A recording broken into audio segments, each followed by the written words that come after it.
Now, go to Ezekiel, the book of Ezekiel, chapter 32. Ezekiel 32, beginning with verse 7. It says, "And when I shall put thee out, I will cover the heaven, and make the stars thereof dark. I will cover the sun with a cloud, and the moon shall not give her light." Same thing read in Isaiah. And it's in the New Testament as well. But I'm going to read on to verse 10. Okay, verse 8. "All the bright lights of heaven will I make dark over thee, and set thee darkness upon thy land, saith the Lord God. I will also vex the hearts of many people, when I shall bring thy destruction among the nations, into the countries which thou hast not known. Yea, I will make many people amazed at thee, and their kings shall be horribly afraid for thee, when I shall brandish my sword before them. And they shall tremble at every moment, every man for his own life, in the day of thy fall." And it's talking about spiritual Babylon. Now, go to the book of Daniel. Daniel chapter 2. Beginning with verse 34 and 35, and I'm going to skip to 38. Daniel 2, verse 34. It says, "Thou sawest till that a stone was cut out without hands, which smote the image upon his feet, that were of iron and clay, and brake them in pieces." Now, when you kill somebody, you destroy somebody. You don't smack them on the feet, you smack them on the head, right? What do they train you for in the military? Head shots. You know? But this right here is symbolic, because this last kingdom that's going to be upon earth, the last part of this kingdom, the stone going to smote it on the feet, which means the feet represents the end of its kingdom, because we in the last days, right? And we are in that Gentile dynasty right now. The stone going to smack it on the feet and destroy it. Where am I? Verse 34. Let me read 34 again. "Thou sawest till that a stone was cut out without hands, which smote the image upon his feet, that were of iron and clay, and brake them in pieces." Verse 35. "Then was the iron, the clay, the brass, the silver, and the gold broken to pieces together, and became like the chaff of the summer threshing floors, and the wind carried them away. That no place was found for them. And the stone that smote the image became a great mountain, and filled the whole earth." Mountain represents governments or rulership. So this stone smote the image on the feet, destroyed it. The wind carried it away. It wasn't found no more. And that stone became a great mountain and ruled the whole earth. That represents the Messiah's kingdom coming, to take out all the evil on the planet and set up his kingdom. Now, skip to verse 38. It says, "And wheresoever the children of men dwell, the beasts of the field and the fowls of the heaven hath he given into thine hand, and have made thee ruler over them all. Thou art this head of gold." This is talking about Nebuchadnezzar, because Nebuchadnezzar was the beginning of the Gentile dynasty.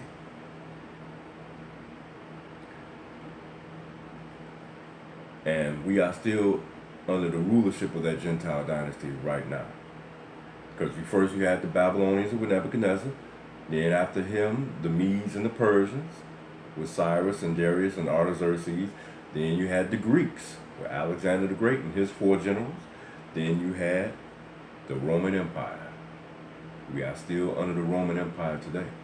And I'm going to show you some things to let you know, to confirm it. Now, I'm going to read on to verse 44. Verse 39. "And after thee shall arise another kingdom inferior to thee, and another third kingdom of brass, which shall bear rule over all the earth. And the fourth kingdom shall be strong as iron, for as much as iron breaketh in pieces, and subdueth all things, and as iron that breaketh all things, shall it break in pieces and bruise. And whereas thou sawest the feet and toes, part of potter's clay and part of iron, the kingdom shall be divided.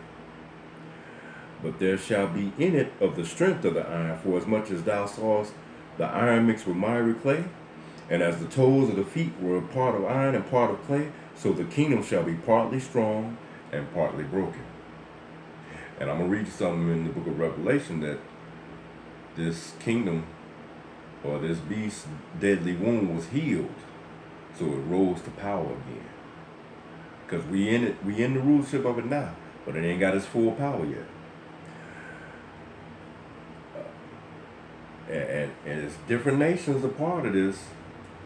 That's why it says right here that it's partly strong and partly broken. Verse 43. And whereas thou sawest iron mixed with miry clay, they shall mingle themselves with the seed of men, but they shall not cleave one to another, even as iron is not mixed with clay.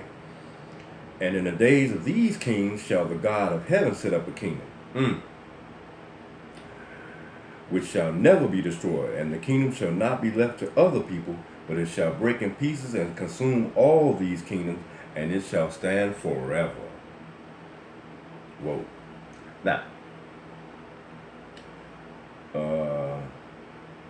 verse 45 says, for as much as thou sawest that the stone was cut out of the mountain without hands, and that it break in pieces the iron, the brass, the clay, the silver, and the gold, the great God hath made known to the king what shall come to pass hereafter. And the dream is certain, and the interpretation thereof sure. That means it's going to happen. Because the Lord sent his prophets to tell us what's going to happen. That's why you can read where it say, Daniel, shut up the vision, because this is not for your time. This is for the last days, the latter times. Now,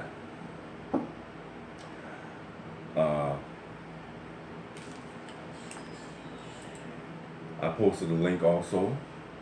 It says the Treaty of Rome, because, like I mentioned earlier, the Netherlands is a part of the European Union, the European Common Market.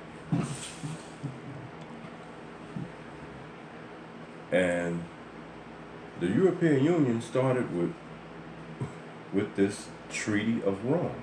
I got a link posted to it. I'm going to read you just a little bit of it. It says Treaty of Rome. You can Google it for yourself in Wikipedia. It says the Treaty of Rome, officially the treaty establishing the European Economic Community, is an international agreement that brought about the creation of the European Economic Community, the best known of the European communities. It was signed on March 25, 1957 by Belgium, France, Italy, Luxembourg, the Netherlands, and West Germany, and came into force on January 1st, 1958. It remains one of the two most important treaties in the modern-day European Union. Now, I'm going to go over to the side where it says, where it's got the original parties.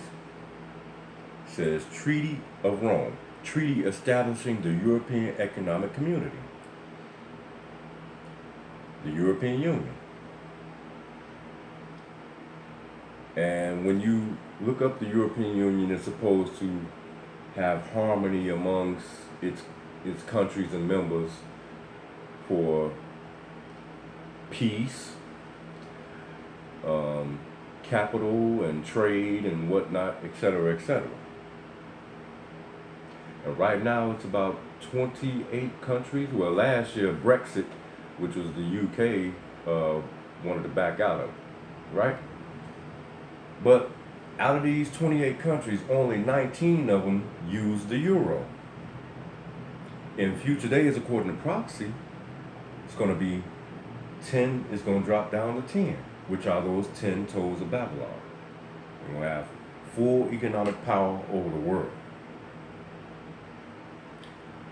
So if it's 19 of them that only use the euro right now, that means we got to watch to see if those other 9, when will those other 9 come out of it?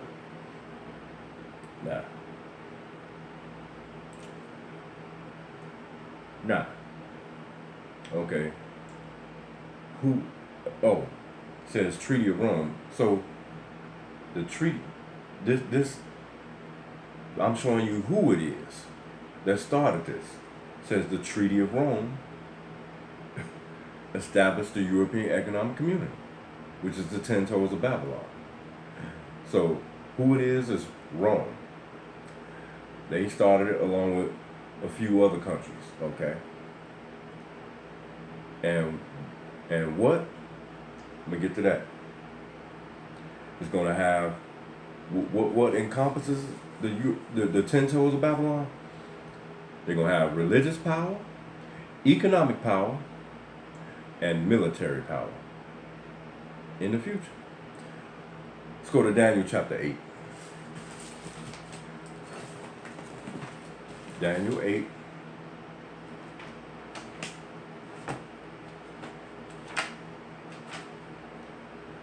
Daniel 8, and I'm gonna start with verse 14 and skip to 20. Verse 14. And he said unto me, verse 8. Daniel 8 and 8, and I'm gonna read to 14 and skip to 20. Jump the gun a little bit. Therefore the he-goat waxed very great, and when he was strong, the great horn was broken, and for it came up 4 notable ones toward the 4 winds of heaven. It's talking about Alexander the Great. Then he died at an early age, and then his 4 generals took over, fighting for power. But I'm gonna read on, verse 9. And out of one of them came forth a little horn. I'll read you the other place in Daniel where it say the latter time of their kingdom, which means after their kingdom is over with. It says, out of one of them came forth a little horn, which waxed exceeding great toward the south, and toward the east, and toward the pleasant land. And it waxed great even to the host of heaven. And it cast down some of the hosts and of the stars to the ground, and stamped upon them. Verse 11, yea, he magnified himself even to the prince of the host. And by him the daily sacrifice was taken away, and the place of his sanctuary was cast down. And an host was given him against the daily sacrifice by reason of transgression. And it cast down the truth to the ground. So it's going to be, so letting you know right here, it's going to be against God. And it practiced and prospered. Verse 13, then I heard one saint speaking, and another saint said unto that certain saint which spake, how long shall be the vision concerning the daily sacrifice, and the transgression of desolation, to give both the sanctuary and the host to be trodden under foot? Verse 14, and he said unto me, unto 2,300 days, then shall the sanctuary be cleansed. So that's 2,300 days. That's the total time frame of the prophecy. That's another lesson. So skip to verse 20. It says, the ram which thou sawest having 2 horns are the kings of Media and Persia. They came up after the Babylonian Empire. Verse 21. And the rough goat is the king of Grecia. That's the Greeks, with Alexander the Great in it, after the Medo-Persian Empire. And the great horn that is between his eyes is the first king. That's Alexander the Great. Verse 22. Now that being broken, whereas 4 stood up for it, 4 kingdoms shall stand up out of the nation, but not in his power. And in the latter time of their kingdom, when the transgressors are come to the full, a king of fierce countenance and understanding dark sentences shall stand up. Whoa. So after their rulership is over with, another king will come up understanding dark sentences. You know what that means? It means he's going to have religious knowledge, which I read to you about. Man. Let me read on so I won't waste too much time. Okay. So he's going to understand dark sentences. That's his religious power. Go to Ezekiel 27, because he's going to have economic power as well. Ezekiel 27. One verse here, Ezekiel 27, verse 27. It says, thy riches and thy fares, thy merchandise, thy mariners and thy pilots, thy caulkers and the occupiers of thy merchandise, and all thy men of war that are in thee, and all thy company which is in the midst of thee, shall fall into the midst of the seas in the day of thy ruin. So this is showing the riches, the economic power. But for sake of time, go to Revelation 18. We're going to come back to Ezekiel. Revelation 18, beginning with verse 1. It says, "And after these things I saw another angel come down from heaven, having great power, and the earth was lightened with his glory. And he cried mightily with a strong voice, saying, Babylon the great is fallen, and has become the habitation of devils, and the hole of every foul spirit, and the cage of every unclean and hateful bird. For all nations have drunk of the wine of the wrath of her fornication." Look, just America? No, it said all nations. "And the kings of the earth have committed fornication with her, and the merchants of the earth are waxed rich through the abundance of her delicacies. And I heard another voice from heaven saying, Come out of her, my people,